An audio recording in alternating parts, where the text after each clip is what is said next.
So welcome to another motivation and inclusion participation interview from Birmingham Wheelchair Basketball, Paradance UK and Chronic Warriors Wheelchair Boxing, sponsored by Carling, hashtag Made Local Funding and hashtag Semble. I've got the pleasure to introduce an amazing guy, an amazing organisation, Isaac Harvey, Wheels and Wheelchairs. Harvey, Isaac, sorry, I beg your pardon. Isaac, no problem. Please tell me about your organisation. Please tell me your story. Hello there. So yes, I'm Isaac, and firstly, thank you for having me today to talk about wheels and wheelchairs and the amazing things that we do. So a bit about me. I was born with a disability called limb pelvic hypoplasia, which means I have no arms and short legs, and I use a wheelchair to get around. Oh, I also have scoliosis in my spine, which is the curvature, which has got corrected by metal work. And I did, well, I don't let the disability stop me from doing things. So I've gone skiing, skydiving, sailing, and the list can go on and on. And as I was growing up, I loved video editing, so I've been able to film my adventures and edit them and share them with people. And I've used those skills now with organizations where I work with people with disabilities and mental health conditions. And going on with Wheels and Wheelchairs, I was introduced to it at the end of 2018, where I went to Winter Wonderland. I don't know if you know it, in Hyde Park. Yeah. And I went on the ice rink with my chair, and one of the ice marshals came up to me and he said, would you be interested in wheelchair roller skating? I thought, I've never heard anything like it before. Sure, because like I said earlier, I've done the skiing, the skydiving and stuff. So I was like, okay, this sounds really cool. So I met up with the guys and they told me all about it. They said, you might get a bit of, not everyone likes it because of motion. You might get motion sickness, but everyone treats it differently. And I went on my first trip, my first time around in Battersea Park, and absolutely loved it. That I went the week after, where before COVID we did London street skates, where you would have like probably 300 skaters all going around London, and it was the Easter skate. So we all dressed up as different Easter characters. I was a panda bunny. And I absolutely loved it, and I kept going on a weekly basis, pretty much almost every week. And then we went to Paris because Wheels and Wheelchairs got inspired by a group in Paris back in 2012, where it was two friends or two colleagues. One used skates and one was in a wheelchair, and they realized that they had the same problems when it came to access. So they started up their own group to make Paris more accessible. And for the 20th anniversary, they came over to London for the Paralympic Games. And then they saw them come, and they came to all the roller skates, and they were so inspired. They said, we've got to start something here. That's how Wheels and Wheelchairs was born. Fantastic. Yeah. Isaac, I'll let Patrick introduce himself. Obviously, it's a pleasure to talk to you. An amazing story. Patrick, do you want to introduce yourself? Sorry, apologies. Technology is wonderful when it works. Nice meeting you, Isaac. Yes, you too. I'm Patrick McGill. I'm Chief Executive of Paradance UK and sometimes sidekick to Andy on these types of interviews. So I'll sit in the back and be quiet. So apologies for being late.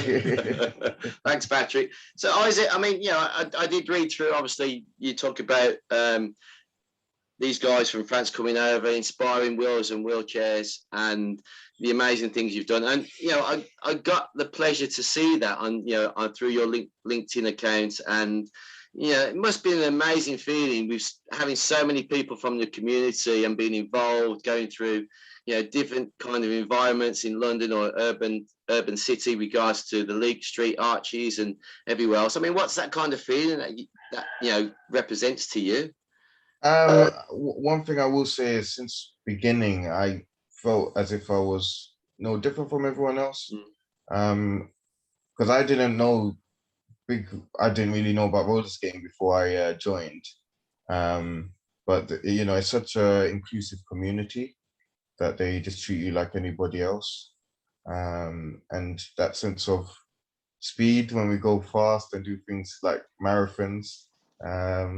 It's just a great feeling, just being part of a big community which is so inclusive. Fantastic. I mean, you have done so many different things. I mean, 2012 you were a London torchbearer for the Paralympics. You said you've done skydiving. What haven't you done yet? I haven't done wing walking. Okay. Yeah, which is actually in the works. I was meant to do it this year, but because of the right seating, they'll have to get that sorted for me. But hopefully next year I'll do wing walking. You are a genuine junkie, aren't you? Really, let's face it. Well, the thing is, if it's there to be done, why not? That's fantastic. I mean, moving forward, regards to wheels and wheelchairs. I mean, what do you see as the ultimate goal moving forward? So the way I see it, I would love to see it done around the world, because I didn't know about it for 8 years, and I wish I did know sooner.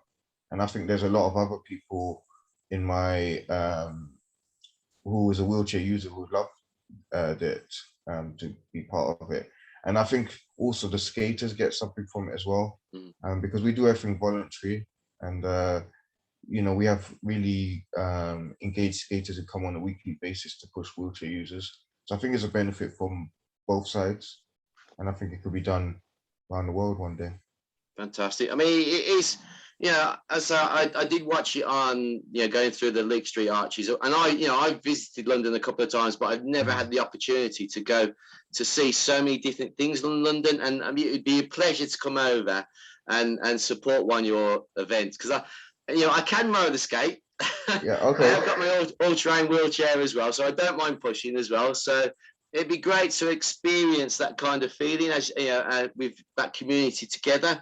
And it'd be amazing to have it in Birmingham or different parts of the country, as you say, maybe even worldwide one day. I mean, thinking about inclusion and diversity, do you think we've come a long way since, where we were before lockdown and before COVID? I feel that it has definitely improved. Like I remember many years ago when there were steps onto the bus and I couldn't even use public transport. And most of the trains I couldn't get on because of there was a step up.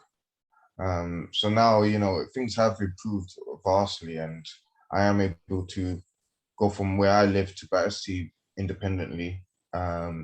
It's kind of long-winded because not all the stations are accessible, and it's not.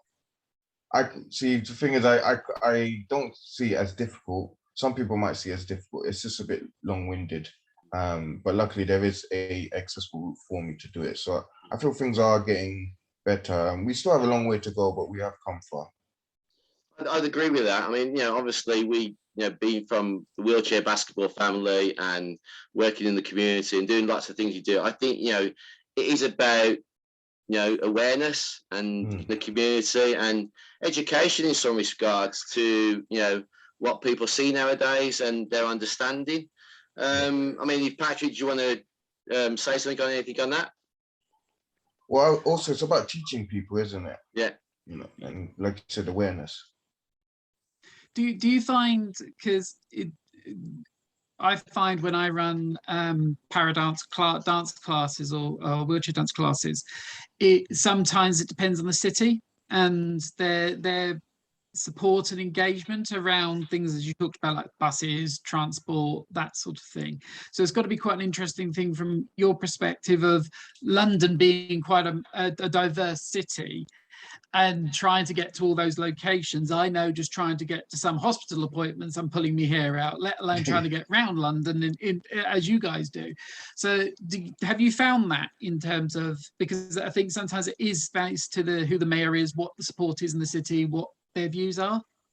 Yeah, I think it's well, like, yeah, it's different everywhere. I think we're quite lucky in London that it's quite advanced in their thinking and with the technologies.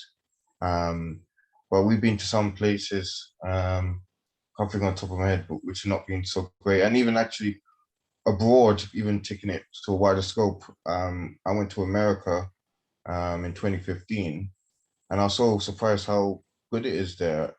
Slightly better than here. Going on public transport, you wouldn't believe that the driver has to come out of the seat to clamp the chair in on public transport. That would never go in London. No one would have the patience to wait for a wheelchair to get clamped in. So yeah, I was really shocked at how good it is there. And then the other end of the spectrum, I went to Poland, and it wasn't great at all. So, you know, it's different everywhere. Amazing. Obviously, you've done so much, and I know it's difficult to choose one thing, but what would you say that was one of your most achievements or fondest achievements? I definitely think definitely skating. I think we've come a long way. So I only became the president of the organization at the end of 2019, because sadly, when I started, the previous president had passed away for unforeseen circumstances. And because of my involvement, they were looking for a new president, and they all turned their heads at me. Because they always used to say really big things about the previous president and how lovely she was and how much she was part of the community. So I had big shoes to fill. I was a bit nervous. But since the beginning, I always had that focus of, okay, I can see a lot we can do with this. And, I think one of the biggest achievements is my first year as presidential role. We had the COVID, but we still pushed through, and we did end up doing a few charity events. We did one a month ago. We took 8 wheelchair users around a cycle track and raised 7,500 for both charities. And collaborating with other people, we went to Cambridge on the weekend with other skaters. So yeah, I just see that vision that it's nice to join with other people and skate in different places. So yeah.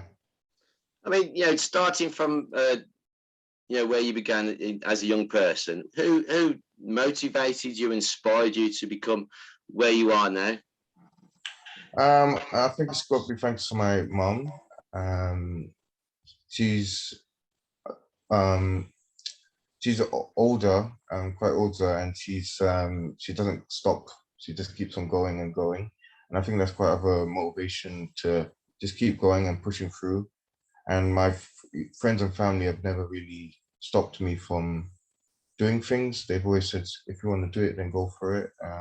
Maybe they should have stopped me from skydiving, but they allowed it.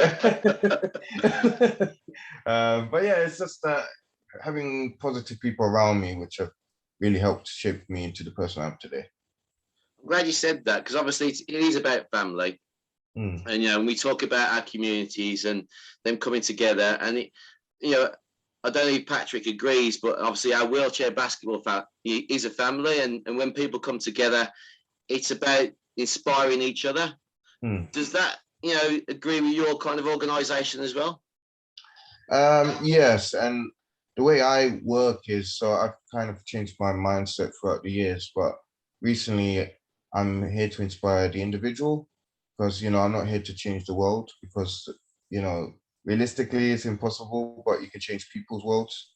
And if I can inspire an individual, one person a day, then I feel that I've achieved a lot, because that person can then inspire the next person, and it can be that snowball effect.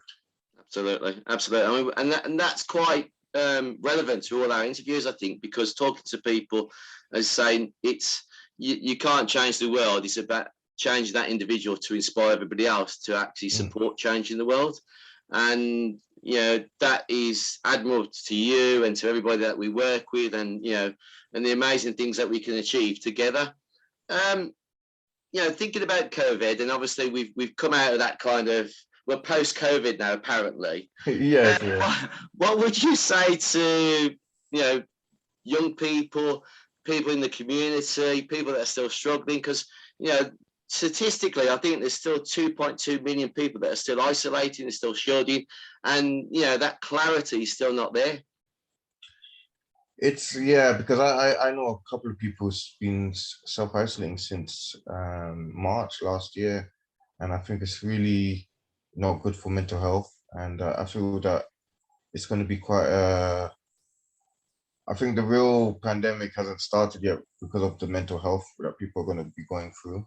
But I think it's knowing that, you know, there is hope at the end of the tunnel, and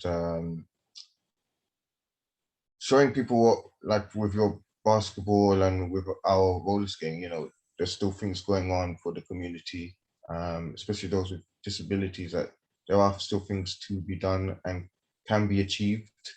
And once they feel comfortable to come out, you know, they'll be able to do things like this, which is, again, another reason why I want to spread it and get more people inspired, so that, you know, if someone wants to do it in Cambridge, then there's a group there, or if someone wants to do it in Milton Keynes, they can do it there, Birmingham, elsewhere. So yeah, just have it open and ready for people to get involved. Well, Isaac, Birmingham are ready for you. I mean, you're more than welcome to come up to Birmingham and organise something with us. We're on Birmingham New Street Station Concourse on August the 21st, doing wheelchair basketball, you know, inclusion, table tennis, hopefully have England boxing there as well. It's supported by the Commonwealth Games. We're hoping to have Perry, the mascot, there for Birmingham. You're more than welcome to come up and bring a few people with you to support that, and it'd be great to meet you. Moving forward, obviously, we talk about inclusion and diversity, and, you know, it's a major factor now in today's society. Do you think young people are more switched on to that and how society can change? Yeah, definitely, with people like Greta Thunberg and that whole climate change movement, and young people wanting to make change. Definitely in the past 3-4 years, you know, you've seen a lot more young people wanting to really make change and not listen to all of the adults making silly decisions. Because they, you know, at the end of the day, it's young people are the future, and we got to be listening to what they want, for the better for everyone. Thanks, Isaac. Before we go, we usually have 2 questions to finish off with. Yeah, and I've got a lot to ask you, because, I mean, you know, the amazing things you've done is unbelievable. Yeah. But and I could sit here and talk to you quite happily for most of the day, but, you know, I'd probably get in trouble by my partner. Anyway, regards to a message to people now at the moment who've come out of COVID and the NHS, and, you know, there's so many key workers and the amazing people that we've seen continuously inspiring people like yourself, what would your message be to the people that are still struggling? As I mentioned before, you know, there is a light at the end of the tunnel, and to realize that, actually, I need to think.